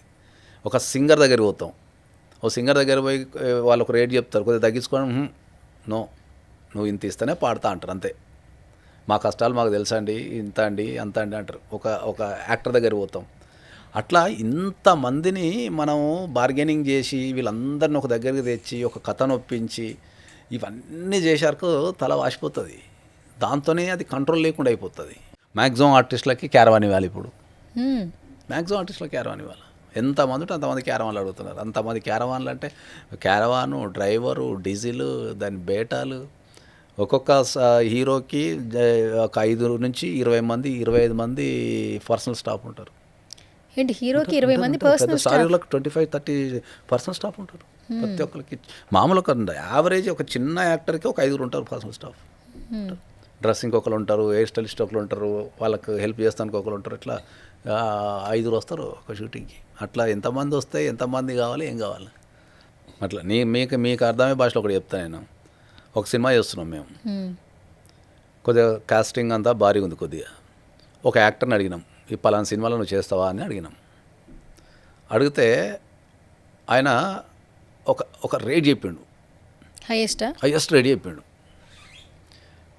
అదే క్వశ్చన్ అడిగినాం, నువ్వు పలానా సినిమాకు నిన్న ఒక సినిమా కాంట్రాక్ట్ సైన్ చేసినావు కదా, ఆ సినిమాకి ఇంతే తీసుకున్నావు కదా, మీకు అర్థం భాషలు చెప్తా, ఆ సినిమాకి 10 లక్షలు తీసుకున్నాడు, మా సినిమాకి 50 లక్షలు అడిగాడు. మేమేమన్నాం, నిన్న సైన్ చేసిన సినిమాకి 10 లక్షలే కదా తీసుకున్నది, మరి ఇవాళ మా సినిమాకి 50 లక్షలు ఎందుకు అడుగుతున్నాడు అడిగినాం. సింపుల్ అయ్యి చెప్పాడు. నిన్న ఒప్పుకున్న సినిమా చిన్న సినిమా సార్, అది వాళ్ళు ఏదో భక్తుల కోసం సినిమా తీసుకుంటున్నారు. ఇది ఇప్పుడు భారీ మీ budget. సినిమాలో ఇంత భారీ కాస్ట్ ఉంది, ఇంత మందికి ఇంత పేమెంట్లు ఇస్తున్నారు, నాకు ఒక్కరికి ఇవ్వటం తప్పేమో సార్ అన్నాడు. లాజికే సార్. చూడు, ఒకటే వ్యక్తి ఒకటే టైము, ఆ సినిమాకి అంతే టైం ఇస్తాడు, మాకు అంతే టైం ఇస్తాడు. అక్కడ 10 రోజుల షూటింగే ఉంది, ఇక్కడ 10 రోజుల షూటింగే ఉంది. ఓకే, అక్కడ 10 లక్షలు, ఇక్కడ 50 లక్షలు. ఎంత మేకింగ్ డిఫరెన్స్ వస్తుంది. లాజిక్ ఒకటే, మీ సినిమా అనేది భారీ కాస్టింగ్ ఉంది, అందరికీ హై పేమెంట్లు ఇస్తున్నారు, కాబట్టి నేను డిమాండ్ చేయడంలో తప్పే ఉంది లాజికే సార్ అది. కాదు. 40 lakhs తేడా వస్తుంది కరెక్ట్. ఒక్క క్యారెక్టర్కి 40 lakhs తేడా వస్తే అట్లా సినిమా మొత్తం ఎంత తేడా వస్తుంది. అవును. అట్లా మేకింగ్ పెరుగుతుంది అంతే తప్ప ఏ ప్రొడ్యూసర్ కూడా కోట్లు ఇచ్చి సినిమాలు ప్రొడ్యూస్ చేయాలని అనుకోరు. కొన్ని కాంబినేషన్స్ ఉంటాయి, కొంత కథ డిమాండ్ చేస్తుంది. మీకు అర్థమయ్యే భాషలో చెప్తా, నేను ఎంత సంపాదించినా కూడా నేను మిడిల్ క్లాస్ ఫ్యామిలీ, నాది మిడిల్ క్లాస్ మెంటాలిటీ. ఓకే, రేపు నా బ్యాంకులో 1000 కోట్లు కూడా మిడిల్ క్లాస్ మెంటాలిటీ. అంటే ఎలా ఉంటుంది మిడిల్ క్లాస్ మెంటాలిటీ అంటే? మిడిల్ క్లాస్ మెంటాలిటీ అంటే ఏంటంటే, ఇప్పుడు జనరల్గా నేను ఇప్పుడు నీకు అర్థమయ్యే భాషలో ఏం చెప్తా అంటే, ఇప్పుడు మొన్న మా సినిమా షూటింగ్ జరుగుతున్నది. మా ఇంట్లో ఏదైనా రెడీ చేయించాలనుకుందాం, సపోజ్ ఏదైనా ఫర్నిచర్ వర్క్ జరుగుతుంటుంది అనుకో, వాడు కార్పెంటర్ వచ్చేసి ఒక ఎస్టిమేషన్ ఇస్తాడు, వాడిని కూర్చోబెట్టి 2 గంటలు రక్తం తాగుతాను నేను. 2 గంటలు తాగుతాను. ఇదేంది, దీని కాస్ట్ ఎంత, దీనికి ఎందుకు ఒక్క షీట్ ఎక్కువ వేసిన వాడు, ఒక్క ప్లైవుడ్ షీట్ ఎక్కువ వేసిన వాడు చచ్చిపోతాను నా చేతులుగా. వాడు అనుకుంటాడు సార్ ఇన్ని సినిమాలు ఎలా అదే తీస్తున్నారు. చెప్తున్నా ఒక్క ప్లైవుడ్ షీట్ ఎక్కువ వేసినా కూడా వానితో దగ్గర ఉండి ప్రేమతో కొలిపిస్తా. ఎన్ని ప్లైవుడ్లు తెచ్చినావు నువ్వు 10 తెచ్చినావు కదా, ఇవన్నీ 10 సెట్ అయినా కొలిపిస్తాను వాళ్ళు జనరల్గా. మొన్న మా సినిమా షూటింగ్ జరుగుతుంటే పోయినా నేను 5 లారీల ప్లైవుడ్లు తెచ్చి, రేపు పొద్దుల షూటింగ్ అంటే రాత్రి 5 లారీల ప్లైవుడ్లు తెచ్చి రాత్రి సెట్ వేసి పడేసారు. పొద్దుల 6 గంటలకు షూటింగ్, కొత్త సినిమాది 6 గంటలకు 5 లారీల ప్లైవుడ్లు తెచ్చి. ఎంత పేమెంట్ చేశారు? చెప్తాను ఇంకా పేమెంట్ చెప్తే వాళ్ళకి, అది 5 లారీల ప్లైవుడ్ తెచ్చి రేపు పొద్దుల 6 గంటలకు సినిమా షూటింగ్ ఉంటుంది, రాత్రి 6 గంటలకు ఒక 5 లారీల ప్లైవుడ్లు తెచ్చి రాత్రి మొత్తం సెట్ వేసి పొద్దుల 6 గంటలకు షూటింగ్ రెడీ చేసిండు. పొద్దుల 6 గంటలకు షూటింగ్ స్టార్ట్ అయింది, సాయంత్రం 6 గంటలకు షూటింగ్ అయిపోయింది, 7 గంటలకు కూడా వీకేసిండు. 7 గంటలు కూడా బిగేసిండు. నేను పోయి చూస్తే అసలు నాకు ఏం అర్థం కాలేదు. అసలు మీ ఇంటికాడ ఒక ప్లైవుడ్ కోసం యుద్ధాలు చేస్తాం, 5 లారీల ప్లైవుడ్ తెచ్చి రాత్రి సెట్ వేసి పొద్దుతో షూటింగ్ చేసి మళ్ళీ 6 గంటల కాగానే కూడా మీకు పడేసి అక్కడ పడేసి పక్కన మొత్తం అంతేగా. అట్లుంటే షూటింగ్ చాలా నేర్చుకున్నారు సార్ అయితే. అదే అంటున్నా, అట్లా మనం చేయలేము. నిత్య జీవితం వేరు, ఆడ వేరు. అది చాలా కష్టం షూటింగ్ అనేది. ఇన్ని రివీల్ చేశారు, ఆ పెద్ద కాస్టింగ్ ఎవరు, ఆ సినిమా ఏంటో కొంచెం డీటెయిల్స్ చెప్తా. చిరు లీక్స్ లాగా చిన్న లీక్స్ ఇవ్వండి అంతే, చిన్నవి. నాకు తెలిసి ఒక 1 monthలో వచ్చేస్తుంది. సరే ఒక్క పేరున చెప్పండి సార్. ఏ పేరు చెప్పినా 1 month అంత పెద్ద కాస్ట్ అన్నారు. 1 monthలో అడిగిన యాక్టర్ వద్దు, చెప్పండి. 1 monthలో రిలీజ్ చేస్తాం. ఇప్పుడు కొంచెం ముందే రివీల్ చేయొచ్చు. ప్రెస్ మీట్ వస్తుంది 1 monthలో. నాకు తెలిసి సంక్రాంతి తర్వాత వస్తుంది ప్రెస్ మీట్. నేర్చుకున్నారు సార్ మీరు? ప్రెస్ మీట్ పెడుతున్నాము. కాదు కదా, మీరు నేర్చుకున్నారు సార్ ఇండస్ట్రీ? నేర్చుకుంటే లేదు, ఎందుకంటే అది రూల్, అది ఇంకా చెప్పొద్దు బయట అనేది, పేర్లు అవన్నీ చెప్పొద్దు అనేది మేము పెట్టుకో రూల్. ఫస్ట్ ట్రెండింగ్ లో ఉన్న స్టార్సేనా? ట్రెండింగ్ క్రేజీ ప్రాజెక్ట్, అది క్రేజీ ప్రాజెక్ట్ అది. అసలు ఏ జోనర్ పోను అదన్నా చెప్పండి. జోనర్ చెప్పండి సార్, యాక్టర్ చెప్పట్లేదు కనీసం జోనర్ కూడా చెప్పండి. నువ్వు అయితే ఫిక్స్ అయినట్టున్నావు, ఇండస్ట్రీ నుంచి వెళ్ళగొట్టాలని ఫిక్స్ అయినట్టున్నావు. సార్ నేను సపోర్ట్ చేస్తాను కదా సార్. సపోర్ట్ ఎట్లా చేస్తావు? ఇప్పుడు మొత్తం యూనిట్ అంతా కలిసి ప్రపంచానికి చెప్పొద్దు, దశకి వెళ్ళిన తర్వాత చెప్పుదామని. జోనర్ చెప్పొచ్చు కదా, జోనర్ కూడా చెప్పకూడదా? ఏం చెప్పినది లీక్ అయిపోతుంది కాబట్టి వెయిట్, నీకే ఇంటర్వ్యూ ఇస్తుంది. ఇలా ఏముండదు, ఫస్ట్ ఇంటర్వ్యూ నీకు అనౌన్స్మెంట్ చేస్తే నీకే ఇస్తా, క్రేజీ ప్రాజెక్ట్ ఇంటర్వ్యూ కావాలంటే ఓల్డ్ టీమ్తో ఇంటర్వ్యూ ఇప్పించేస్తాను. సార్ ఇది నేను రికార్డ్ చేశాను సార్, ఇది రికార్డ్ చేశాను. ఇది మీ ప్రాజెక్ట్ వచ్చిన తర్వాత నేను తిప్పి టెలికాస్ట్ చేస్తాను. వేరే చెప్పమంటే చెప్తా, చెప్పు. వేరే ప్రాజెక్ట్ ఇంకేం చేస్తున్నారు? ది అడ్వకేట్ అని ఒక సినిమా చేస్తున్నాం. ఏంటి మీ మీదే? సినిమా నా మీద కాదు, నా స్టోరీ కాదు. సినిమా పేరు the advocate. Pan India movie చేస్తున్నాం. పాన్ ఇండియా మూవీ చేస్తున్నాం. 5 లాంగ్వేజ్లో చేస్తున్నాం. నేనే ప్రొడ్యూసరు. 5 లాంగ్వేజ్లో చేస్తున్నాం. తర్వాత హబీబీ అని ఒకటి చేస్తున్నాం, హబీబీ లవ్ స్టోరీ అది. ఓకే, అది కూడా అయిపోయింది. అది తర్వాత ఇంకోటి వచ్చేసి లైలా మజ్ను అని ఒకటి చేస్తున్నాం. లైలా మజ్ను ఒకటి చేస్తున్నాం, ఇది కూడా నడుస్తున్నది. తర్వాత ఇంకో 4-5 ప్రాజెక్టులు వస్తాయి. తరుణ్ భాస్కర్ గారితో ఒకటి చేస్తున్నారని విన్నాం. తరుణ్ భాస్కర్తో నేను నా డైరెక్షన్లో తరుణ్ భాస్కర్తో చేయాల్సి ఉండే, మీ డైరెక్షన్ నా డైరెక్షన్లో తరుణ్ భాస్కర్ హీరోగా చేయాల్సి ఉండే, కానీ ఇక మేబీ ఉండకపోవచ్చు కూడా, నా డైరెక్షన్ ఉండకపోవచ్చు. ఎందుకంటే సినిమా మేకింగ్ చూసిన తర్వాత డైరెక్షన్ మన వల్ల కాదని చెప్పేసి ఒకటి అర్థమైపోయింది. ఎందుకంటే మనకు లా ప్రొఫెషన్లో తెల్లవారులు బిజీ ఉంటాం, అవును మళ్ళీ డైరెక్షన్ అంటే 24 డిపార్ట్మెంట్లతో 24 అవర్స్ మన వాళ్ళతో మీటింగ్స్ ప్రతిదీ చూసుకోవాలా. అటు మ్యూజిక్ సిట్టింగ్స్ ఉంటాయి, ఇటు ఆర్టిస్టులది ఉంటుంది, మూడు రాయటం అంతా తలనొప్పి. కాబట్టి ఆ మేకింగ్ అంటే మనం జనరల్గా చాలా మంది ఏమనుకుంటాం అంటే, నేను కూడా సినిమా వచ్చేటప్పుడు కూర్చున్నా ఈ సీన్ ఇట్లా చేసేయాల్సింది అట్లా కానీ ఆ సీన్ తీర్థానికి వాసిపోతుంది, జడ్జిమెంట్లు పాస్ చేస్తారు కానీ అది వాస్తవం కాదు. కాబట్టి డైరెక్షన్ నుంచి నేను బయటకు వచ్చేసిన. అని కోరుకుంటే ఒక మంచి డైరెక్షన్ చేయాలని, కానీ ఇక మనకు అర్థమైపోయిందంటే ఈ డైరెక్షన్ మన వల్ల కాదని అర్థమైపోయింది. అనుకోవడం వేరు, దాన్ని ప్రాక్టికల్ చూడటం వేరు. కాబట్టి అది క్యాన్సిల్ చేసేసిన నేనే. తరుణ్ భాస్కర్ దగ్గర నుంచి చెప్పేసి సార్ చెప్పేసి ఇప్పుడు ఏం చేస్తానులేము. తర్వాత ఇంకొక సినిమా చేస్తున్నాం, అది సినిమా పేరు చెప్పొద్దన్నారు కాబట్టి చెప్పలేము. ఇంకో సినిమా కోమా అని ఒకటి చేస్తున్నాం. మొత్తం ఓవరాల్గా 8 మూవీస్ చేస్తున్నాం. ఇవన్నీ 2026లో వస్తాయా, నెక్స్ట్ ఇయర్లో వస్తాయా? 2026లో అయితే గ్యారంటీగా ఒక 3 రిలీజ్ అవుతాయి, 3 సినిమాలు రిలీజ్ అవుతాయి. మీరు అన్న పెద్ద సినిమా రిలీజ్ అవుతుంది. నేను అనలేదు సార్, మీరు చెప్పట్లేదు. పైగా నన్ను వెళ్ళకూడదాం అనుకుంటున్నావు నువ్వు. కాబట్టి మీలాంటి వాళ్ళు ఉండాలని కోరుకుంటున్నాను సార్ మేము. అదే కాబట్టి ఒక 8 మూవీస్ అయితే షూటింగ్ అయితే 100% కంప్లీట్ అయిపోతాయి. రిలీజ్ అయితే ఒక 3 అవుతాయి. అదృష్టం అమౌంట్ అని కూడా కావచ్చు, చెప్పలేము. Super sir. ఒక చిన్న క్వశ్చన్ అడగాలి మిమ్మల్ని, ఫీల్ అవ్వనంటే అడుగుతా.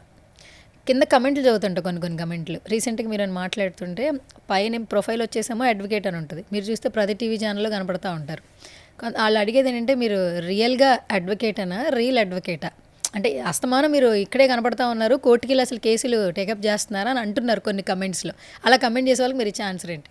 దాంట్లో ఆన్సర్ ఏముంటుంది అంటే ఏంటంటే, ఫస్ట్ ఈ క్వశ్చన్ నన్ను చాలామంది అడుగుతారు, చాలామంది అనుకుంటారు, నాతో డైరెక్ట్ అంటారు, చాలామంది అడుగుతుంటారు. నన్ను గుర్తుపెట్టేటోళ్ళలో 80% నన్ను అడ్వకేట్ అని తెలుసు, ఒక 20% నన్ను యూట్యూబర్ అనుకుంటారు. సీరియస్. ఫారిన్ కంట్రీస్ పోయినప్పుడు సార్ మీరు యూట్యూబర్ కదా అంటారు.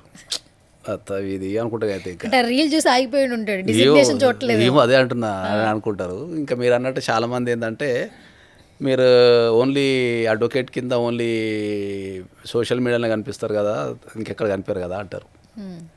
అదే ఇంతకుముందు చెప్పింది. ఫస్ట్ చెప్పాల్సింది ఏంటంటే, నేను ఇంటర్వ్యూలు ఇచ్చే చాలా తక్కువ. ఓకే, ఇంటర్వ్యూలు ఇచ్చే చాలా తక్కువ. అవి నా కర్మగాలి అవి వైరల్ అవుతాయి. అవి వైరల్ అయ్యి దాన్నే రీపోస్ట్ చేయటము, లేకపోతే వాళ్ళు డౌన్లోడ్ చేసుకొని వాళ్ళు పోస్ట్ చేసుకోవటము, అట్లా అది లక్షలలో పోతుంటాయి. కాబట్టి ఆ సోషల్ మీడియా ఎక్కడ చూసినా నేనే కనిపిస్తాను. నేను ఇచ్చేదే సుమన్ టీవీ. నేను ఎందుకంటే Suman TV is like my mother and father. ఇక కుటుంబం అన్నట్టే. ఇక బయట ఎక్కువ ఎవరికి నేను ఛానల్స్లో అప్పుడప్పుడు అంతే. కాబట్టి అప్పుడు బయట ఎక్కడో దగ్గర ఇస్తుంటుంది తప్ప, ఈ ఏడ చూసినా అవే కనిపిస్తే అందరూ ఏమనుకుంటారంటే, వీళ్ళు తెల్లవాళ్ళు సోషల్ మీడియాలో ఉంటారు అని వీళ్ళు అనుకుంటారు. ఇది ఫస్ట్ పాయింట్. రెండోది ఏంటంటే, ఒకవేళ నేను రీల్ అడ్వకేట్నే కనుక అయ్యి ఉంటే, లేకపోతే ఒక సోషల్ మీడియా అడ్వకేట్నే కనుక అయ్యి ఉంటే, ఓకే, ఇప్పుడు నా కేసులు రోజు హైకోర్టులో 10 ఉంటాయి, తెలంగాణ హైకోర్టులో ఒక 10, ఆంధ్రప్రదేశ్ హైకోర్టులో 2-3 ఉంటాయి. మరి అవి ఎట్లా డీల్ చేస్తాం? ప్రతిరోజు నాకు రాష్ట్ర వ్యాప్తంగా 150 కేసులు ఉంటాయి.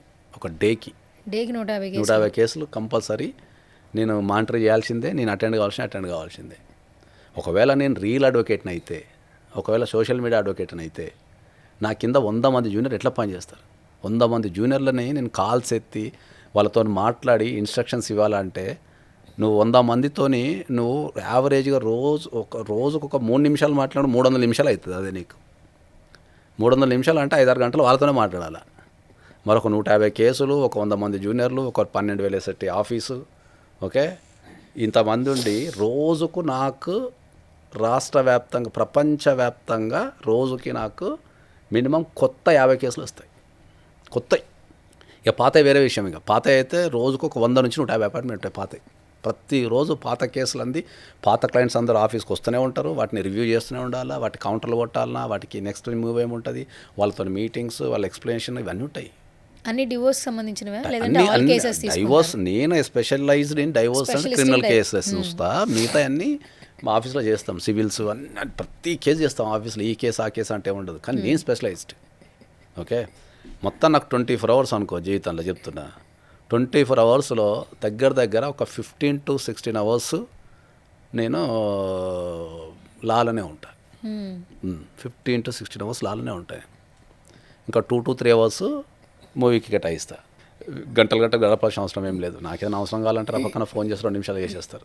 ఇప్పుడు రామ్ గోపాల్ వర్మ సార్ అన్నాడు అనుకో, నేను ఏదైనా కాల్ చేసి సార్ ఒక ట్వీట్ పెట్టండి సార్ అన్నాను అనుకో, అదే దాని ఉంది పంప అంటాడు, చెక్ చేసుకుంటాడు, ఓకే అనుకుంటే పెట్టేస్తాడు.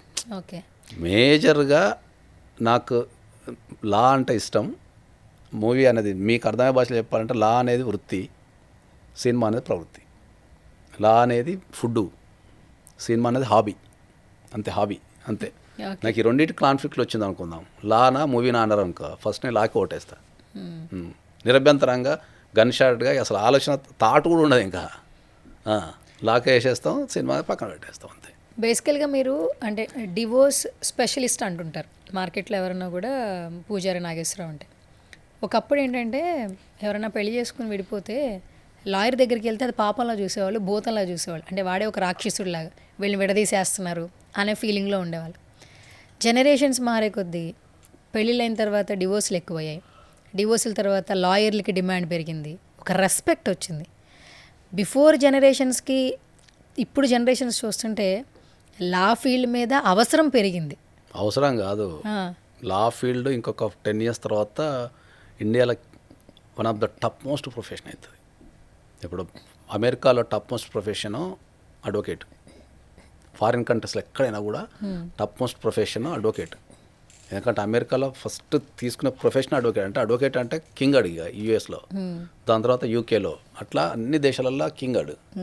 ఇండియాలో ఒకప్పుడు నేను అడ్వకేసీ చదివే టైంలో, అంటే నేను ఎల్ఎల్బి చదివే టైంలో, నేను ఐటీ ఎంప్లాయీ నుంచి, నేను ఐటీ ఎంప్లాయీ ఉండే, నేను దాన్ని రిజైన్ చేసి నేను అడ్వకేట్ చదవాలని ఉన్నప్పుడు ప్రపంచం మొత్తం నన్ను అవమానపరిచింది. ఇదేంది ఇంత మంచి ఐటీ ఎంప్లాయీ, అప్పుడు నేను ఫారిన్లో పనిచేస్తుండే, మంచిగా ఫారిన్లో పనిచేసేటోడు, హాయిగా దేశాలు తిరిగేటాడు, అది బంద్ చేసి వచ్చి ఏదో అడ్వకేట్ అవుతా అంటున్నాడు, ఈ పనికిరాని కోర్సు చేస్తున్నాడు, వీనికి ఏం పని లేనట్టుంది, పిచ్చిలు వేసినట్టుందని మస్తు మంది నా ముఖం మీద అన్నారు, నా ముఖం వెనక కూడా అన్నారు. 2-3 సంవత్సరాలు అయితే నన్ను కేర్ కూడా చేయలేవారు. వీడి పని లేక పని దానికి పిచ్చిలు వేసినట్టుందని చెప్పిండ్రు. కానీ ఇవాళ నా అపాయింట్మెంట్ దొరకడానికి ఇంకా, అంటే అది ఎక్కువ చెప్పాలంటే అది అతియోస్త అవుతామో, కానీ మా ఇంట్లో వాళ్ళకే నా అపాయింట్మెంట్ దొరకడానికి 1 week పడుతుంది. బాగా సంపాదించుకోవచ్చు అయితే. సంపాదన అంటే ఇప్పుడు దీంట్లో 2 అంశాలు ఉంటాయి. సంపాదన కంటే ఎక్కువ కష్టపడాలని చెప్తాను నేను. నువ్వు కష్టపడి నువ్వు ఎంత సక్సెస్ రేట్కి వస్తే నీకు సంపాదన అనేది డిఫాల్ట్ పెరుగుతుంది. ఓకే.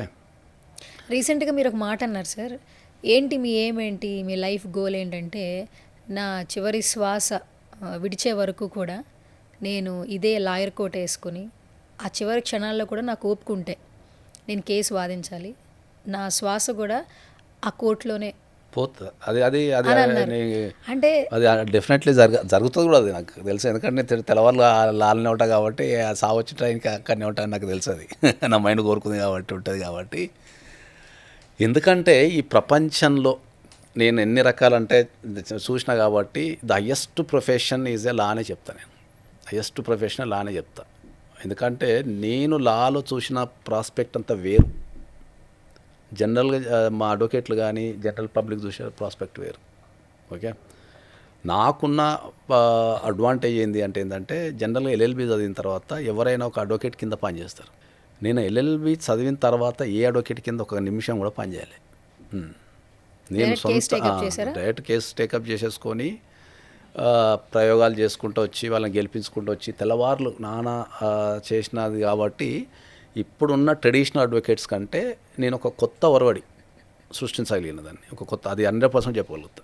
ఒక్కటైతే నేను నా జీవితంలో తెలంగాణ అండ్ ఆంధ్రప్రదేశ్లో నేను ఖచ్చితంగా చెప్పగలిగేది ఏంటంటే, అడ్వకేసీ ప్రొఫెషన్కి అయితే ఒక సెలబ్రిటీ హోదా తెచ్చినాను మాత్రం 100% చెప్పగలుగుతాను నేను. అది నేను ఎందుకు చెప్తా అంటే ఏంటంటే, ఈ ప్రపంచంలో ఎక్కడికి పోయినా కూడా, కోర్టుకి వెళ్ళినా, బయట వెళ్ళినా, ఏదైనా ఫంక్షన్కి వెళ్ళినా, ఫారిన్ ట్రిప్స్కి వెళ్ళినా, ఎక్కడికి వెళ్ళినా కూడా గుర్తుపట్టి డెఫినెట్లీ సెల్ఫీలు తీసుకుంటాను.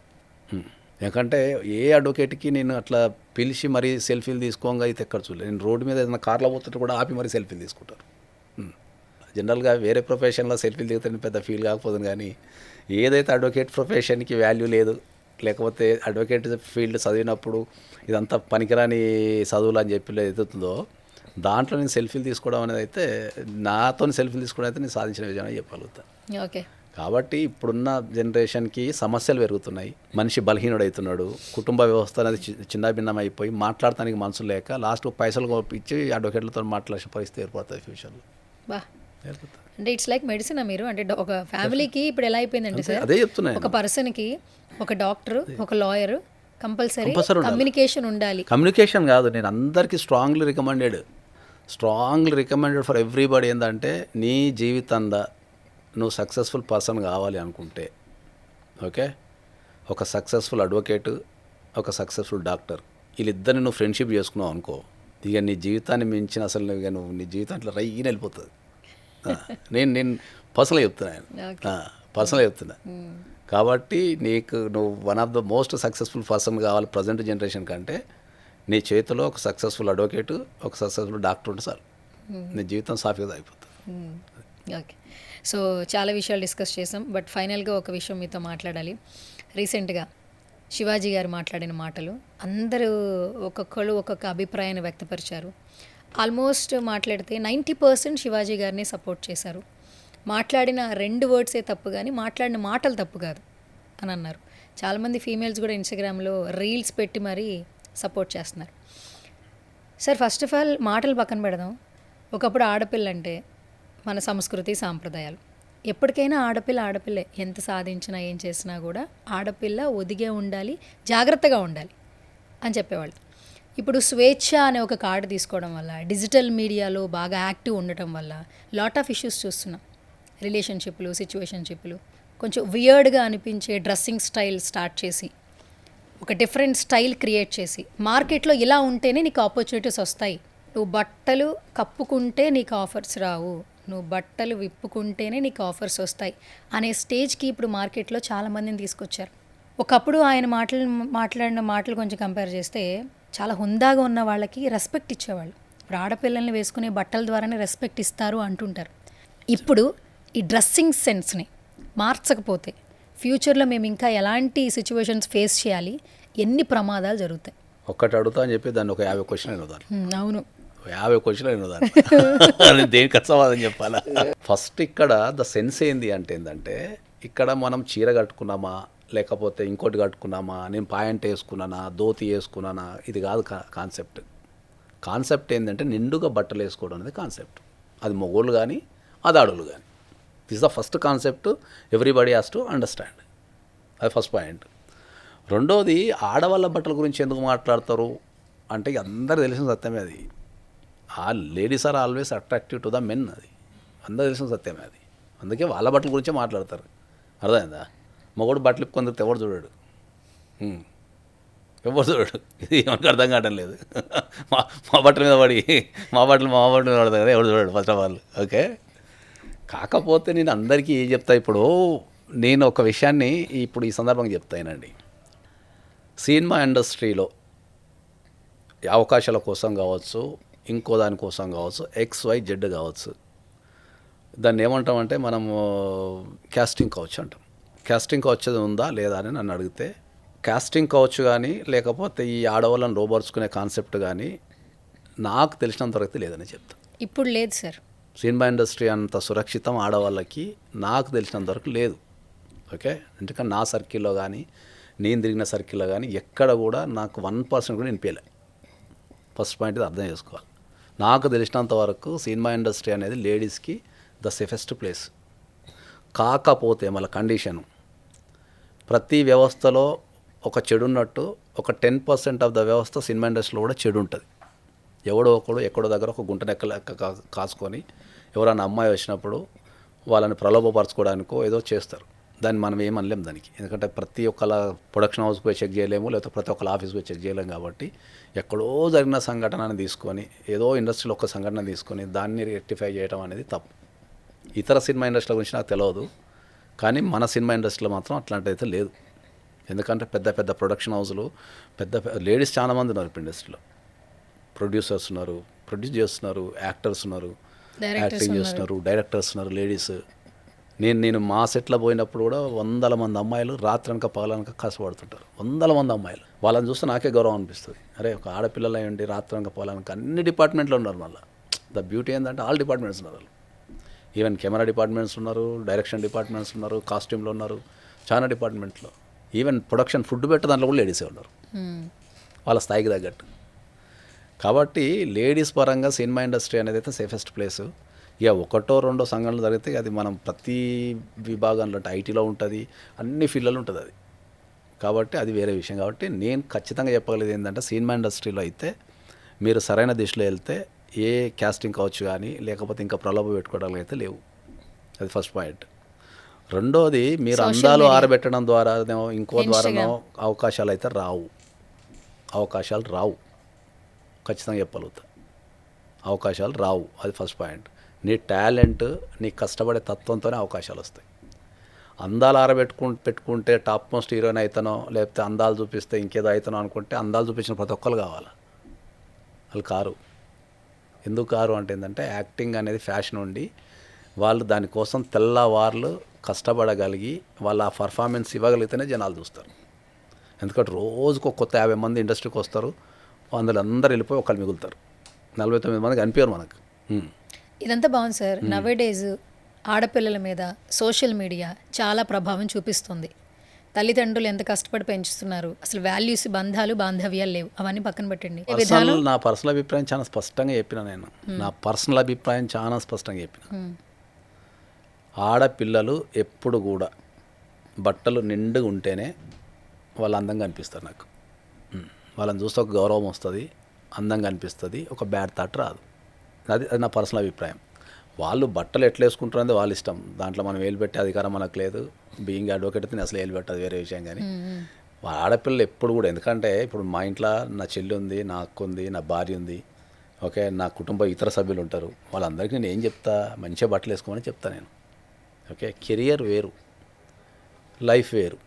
ఓకే, ఇప్పుడు కెరియర్ పరంగా నువ్వు ఇప్పుడు అదే చెప్తున్నాను, కెరియర్ పరంగా నువ్వు తెర మీద వేసుకున్నావు అంటే అది డిమాండ్ చేస్తుంది, అది నీ ప్రొఫెషను. నువ్వు తెర మీద ఏమన్నా పెళ్లి చేసుకున్నావు అని చెప్పి ఇంటి పోయి కూర్చుంటావా అయింది, కూర్చోవు కదా. అట్టున్నది, నాకు పెళ్లి చేసిన తాలిగట్టలు కావాలని పోతావు, పోవు కదా. ప్రొఫెషన్ వేరు. ఇప్పుడు నేనుంటా, నన్ను మర్డర్ కేసు వస్తా దగ్గరికి, నేను మర్డర్ చేసినాను తెలిసినప్పుడు నేను కేసు తీసుకొని వాదించాల్సిందే. కానీ నువ్వు మర్డర్ ఎందుకు చేసినావు, నువ్వు అట్లా కాదని చెప్పి ఉల్టా వాదిస్తానా? వాదించాను. ప్రొఫెషన్ వేరు, పర్సనల్ లైఫ్ వేరు. కాబట్టి ఎవరు ఎన్ని తిట్టుకున్నా ఏం చేసుకున్నా అయితే నేను, నా పర్సనల్ అభిప్రాయం ఏంటంటే నేను ఖచ్చితంగా నిండుగా బట్టలు వేసుకోమని చెప్తాను అందరికీ. అది ఫస్ట్ పాయింట్. వాళ్ళ పర్సనల్, ఇప్పుడు నేనున్నా అనుకో, జనరల్గా మా ఆవిడకి ఎప్పుడు చెప్తాను నేను, బట్టలు నిండుగా బట్టలు వేసుకుంటే మాకు వాళ్ళకి అలవాటు. అప్పుడప్పుడు మోడర్న్ డ్రెస్లు వేసుకుంటుంది. ఎప్పుడు నా పర్సనల్గా ఉన్నప్పుడు మేము ఫారిన్ కంట్రీ పోయినప్పుడు అక్కడ మోడర్న్ డ్రెస్లు వేసుకుంటుంది. అది మీ ఇద్దరం పర్సనల్గా ఉన్నప్పుడు వేసుకుంటుంది కాబట్టి నేనేం ఫీల్ కాను. అట్లా చేసుకోమని చెప్తున్నా తప్ప అది వీళ్ళ అవకాశాల కోసం అయితే, మీరు అవకాశాలు కావాలనుకుంటే మీలో ఉన్న టాలెంట్ అంటే మళ్ళీ టాలెంట్ అంటే ఆ టాలెంట్ కదమ్మా, నటనలో ఏదో టాలెంట్ చూపించి తీసుకోండి. కానీ వేరే టాలెంట్ మీద ఫోకస్ పెడితే ఏమి ఉండదు, లాస్ట్కు ఏడ గడిపారు. ఆ టాలెంట్ చూపించి తెరమరైన కొన్ని 100 మంది జీవితాలు నేను మీకు లిస్ట్ ఇవ్వమంటిస్తాను నేను.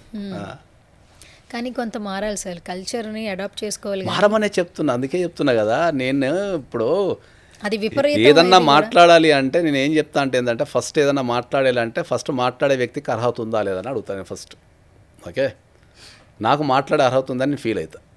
ఎందుకు ఫీల్ అవుతా అంటే, నా ఏజ్ 50 years, నేను పెళ్లి చేసుకున్నా, 2 పిల్లల్ని కన్నా, అలా సాదినా, ముడ్డి అయినా, పెళ్ళిళ్ళు చేసినా, ఇల్లులు కట్టినా, ప్రపంచం మొత్తం తిరుగుతున్నా కాబట్టి దేని గురించి మాట్లాడగలుగుతా. ఒక అడ్వకేట్ని కొన్ని 100,000 కేసులు చేసినా కాబట్టి, సమాజంలో తిరుగుతున్నా కాబట్టి నేను మాట్లాడగలుగుతుంది అనుకుంటాను.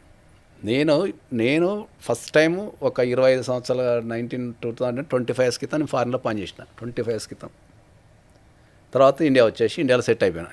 నేను అప్పుడు నాకు గ్రీన్ కార్డ్ వస్తేనే అన్ని వదిలిపెట్టుకొని వద్దని చెప్పి వచ్చిన.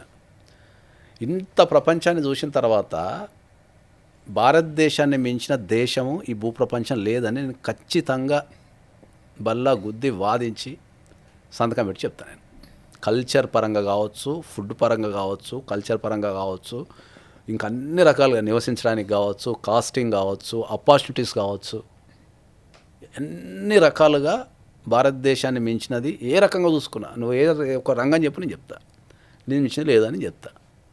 కానీ ఇదే భారతదేశాన్ని ఈ చదువు రాని వ్యక్తులు, అరజ్ఞానం ఉన్న వ్యక్తులు, వీళ్ళు ఏం చేస్తున్నారంటే భారతదేశంలో రేపులు జరుగుతాయి, లేకపోతే భారతదేశంలో ఏదో జరుగుతుంది, భారతదేశంలో అది జరుగుతుంది అని చెప్పేసి దాన్ని బ్యాడ్ ప్రొపగండా చేస్తున్నారు. ఓకే, భారతదేశ జనాభా దాని విస్తీర్ణము ఇంటూ క్రైమ్ రేట్ వేస్తే నథింగ్. ఓకే. 100 మంది ఉన్న దగ్గర ఒకడు దొంగ అయింది అనుకో, ఆ ఒక్క దొంగను చూపించి 99 మంది చెడ్డ అని చెప్తున్నారు మీరు. అది తప్పు. నీ దేశాన్ని నువ్వు సాధ్యమైతే నీ మంచి మాటలతోని ఒక సమాజాన్ని బాగుపరచు తప్ప నువ్వు సమాజంలో ఉన్న చెడుని పదే పదే మాట్లాడి నువ్వు సమాజానికి ఏం మెసేజ్ ఇస్తున్నావు అనేది మీరు ఆలోచించుకోవాలని చెప్తాను. సార్ చివరిగా ఒక చిన్న క్వశ్చన్, బట్ అది ఎక్కడో జరిగిన ఒక ఇన్సిడెంట్ బేస్ చేసుకుని క్వశ్చన్ అడుగుతాను. మేబీ ఒక నలుగురికి ఉపయోగపడుతుందేమో. రీసెంట్గా నేను ఒక షూట్ పర్పస్ వేరే ప్లేస్కి వెళ్ళాను సార్. అక్కడ అందరూ స్టూడెంట్స్ ఉన్నారు, బీటెక్ చదివే స్టూడెంట్స్ ఉన్నారు. వాళ్ళందరినీ నేను డిజిటల్ మీడియా గురించి కొన్ని క్వశ్చన్స్ అడిగాను. వాళ్ళ ఎక్స్పీరియన్స్ చెప్పారు. ఇన్స్టాగ్రామ్ గురించి అడిగా. కొంతమంది ఆల్మోస్ట్ 90% పీపుల్ ఉంటే 80% ఇన్స్టాగ్రామ్ యాప్ ఉంది. ఒక 10% పీపుల్కి ఇన్స్టాగ్రామ్ యాప్ లేదు. ఆ 4 బాయ్స్ని అడిగాను, ఎందుకు యాప్ లేదు, నిజంగానే లేదా అంటే వాళ్ళు ఫోన్ చెక్ చేశాను, ఇన్స్టాగ్రామ్ లేదు. ఎందుకు మీరు వాడట్లేదు, అందరూ వాడుతున్నారు కదా అంటే, ఆ అబ్బాయి ఆల్మోస్ట్ ఒక 24-25 ఏజ్ అనుకుంటా, అక్క ఇన్స్టాగ్రామ్ యాప్ వాడుతున్నాం, ఏవో ఫోటోలు పెడుతున్నారు అమ్మాయిలు, అట్రాక్ట్ అవుతున్నాం, వాళ్ళు హాయ్ అని మెసేజ్ చేస్తున్నారు, మేము హాయ్ అని పెడుతున్నాం, ఏదో టైంలో ఏదో అవసరం ఉందని మనీ కావాలంటున్నారు, మేమే పేరెంట్స్ మీద డిపెండ్ అయ్యాం, ఆ టైంకి ఏం తెలియక ఎక్కడో చోట డబ్బులు తీసుకుని హెల్ప్ చేస్తున్నాం, అలా మోసపోయాం అక్క. సో అది నా చేతుల్లో లేదు. అది తెలుసుకున్న తర్వాత ఇది కాదుగా నేను చేయాల్సింది అని నన్ను నేను మార్చుకుని ఇన్స్టాగ్రామ్ డిలీట్ చేశాను అని చెప్పాను. పిల్లలు ఉన్నారు. So Instagram impact, photographs what ever, అతను చాలా ఓపెన్గా చెప్పాడు. ఇన్స్టాగ్రామ్ ఒక్కటే కాదు, సోషల్ మీడియా అనేది మానవ జీవితానికి అతిపెద్ద దెబ్బ.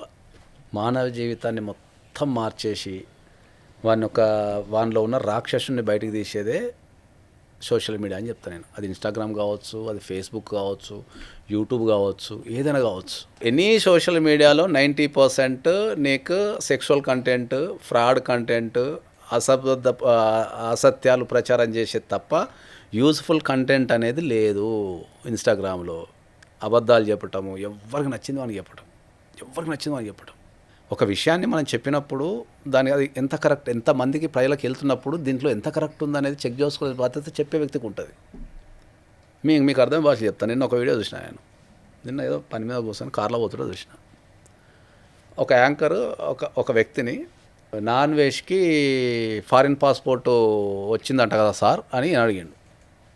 ఏది మన యాంకర్, ఆయనకి ఇండియా పాస్పోర్ట్ లేదంట కదా, ఫారిన్ పాస్పోర్ట్ వచ్చిందంట కదా సార్ అని ఆపోజిట్ పార్టీని అడిగితే ఆపోజిట్ పార్టీ ఏం చెప్తున్నాడు, అవును సార్ నాన్ వెజ్కి ఫారిన్ పాస్పోర్ట్ లేదు, ఫారిన్ పాస్పోర్ట్ అనేది అంత తొందర రాదు, అక్కడ ఎన్నో సంవత్సరాలు 10 సంవత్సరాలు ఉంటుంది తప్ప రాదు, లేకపోతే దానికి certain terms and conditions, rules and regulations ఉంటాయి.